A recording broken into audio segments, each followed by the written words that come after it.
السلام علیکم، میں آپ کا دوست افسر خان آج پھر اپنے یوٹیوب چینل پہ آپ سب کا بہت بہت سواگت کرتا ہوں۔ اور آج ایک پھر نئی حدیث لے کے آیا ہوں جو صحیح مسلم سے ہے، اور باب ہے اس کے: جو شخص ضعیف الایمان ہو اس کا دل ملنا اور جب تک ایمان کا یقین نہ ہو کسی شخص کو مومن کہنا۔ تو حدیث نمبر ہے 378 378، اور راوی ہے اس کے سعد بن ابی وقاص رضی اللہ تعالیٰ عنہ۔ سعد بن ابی وقاص رضی اللہ تعالیٰ عنہ سے روایت ہے، رسول اللہ صلی اللہ علیہ وسلم نے کچھ مال بانٹا تو میں نے عرض کیا، یا رسول اللہ صلی اللہ علیہ وسلم، فلانے کو دیکھیے وہ مومن ہے۔ آپ نے فرمایا مسلمان ہے۔ میں نے 3 بار یہی کہا کہ وہ مومن ہے۔ آپ نے ہر بار یہی فرمایا کہ وہ مسلمان ہے۔ پھر آپ نے فرمایا،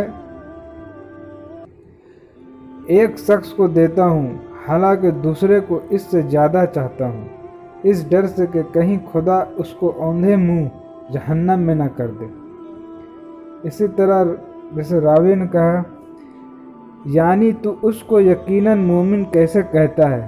شاید مسلم ہو تو یوں کہ وہ مومن ہے یا مسلم ہے، تو اس سے اس کا ایمان کا انکار نہیں نکلتا، بلکہ منع کیا آپ نے اس کو یقیناً مومن کہنے سے، اس وجہ سے کہ اس کا ایمان دلیل یقینی سے ثابت نہ ہوا، اور دوسرے یہ کہ ایمان ایک فعل قلبی ہے، اس کا حال اللہ ہی خوب جانتا ہے، برخلاف اسلام کے وہ ظاہر ہے زبان سے اقرار کرنے سے۔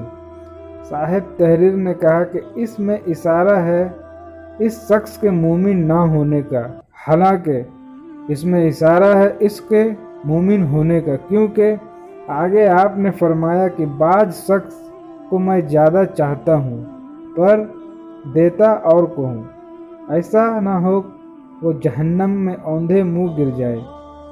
اس حدیث سے یہ بات ثابت ہوتی ہے کہ ایمان اور اسلام میں فرق ہے اور اس مسائل میں بڑا اختلاف ہے، اور کچھ بیان اس کا اوپر گزر چکا ہے، اور اس میں اشارہ ہے اس مذہب کی طرف جو حق ہے کہ فقط زبان سے اقرار کر لینا کافی نہیں جب تک دل سے یقین نہ ہو۔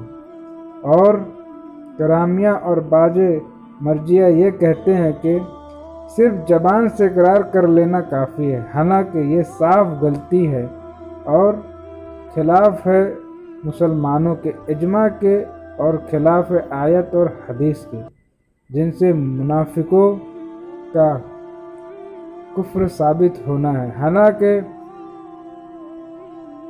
منافقوں کا بھی یہی حال تھا کہ وہ دل سے یقین نہ رکھتے تھے پر زبان سے اقرار کرتے تھے۔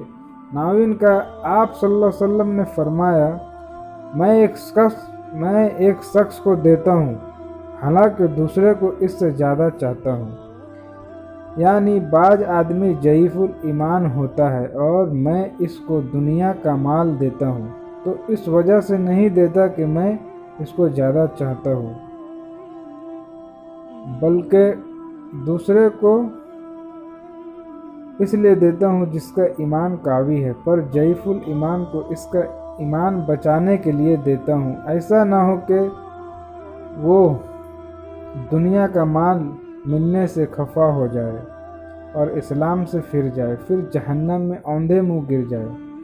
اور جس کا ایمان قوی ہے اس کا اتنا ضرورت مال دینے کی نہیں، کیونکہ وہ ایمان سے پھرنے والا نہیں۔ ناظرین کہا، اس حدیث سے یہ بات ثابت ہوئی کہ حاکم سے سفارش کرنا درست ہے جائز کام میں، اور برابری وہی بات کہنا بھی جائز ہے، اور مفضول فاضل کو وہ بات بتا سکتا ہے جس کی کوئی صلاحیت ہو، اور کسی کو یقیناً مومن نہیں کہنا چاہیے جب تک دلیل یقینی نہ ہو، اور امام اپنی رائے کے موافق مال کو صرف کر سکتا ہے ضروری کام میں، پھر جو اس کے بعد ضروری ہو اسی طرح، اور کسی کے جنت میں جانے کا یقین نہیں مگر جن کے لیے نائس آ گئی، جیسے اسرا مبصرہ وغیرہ۔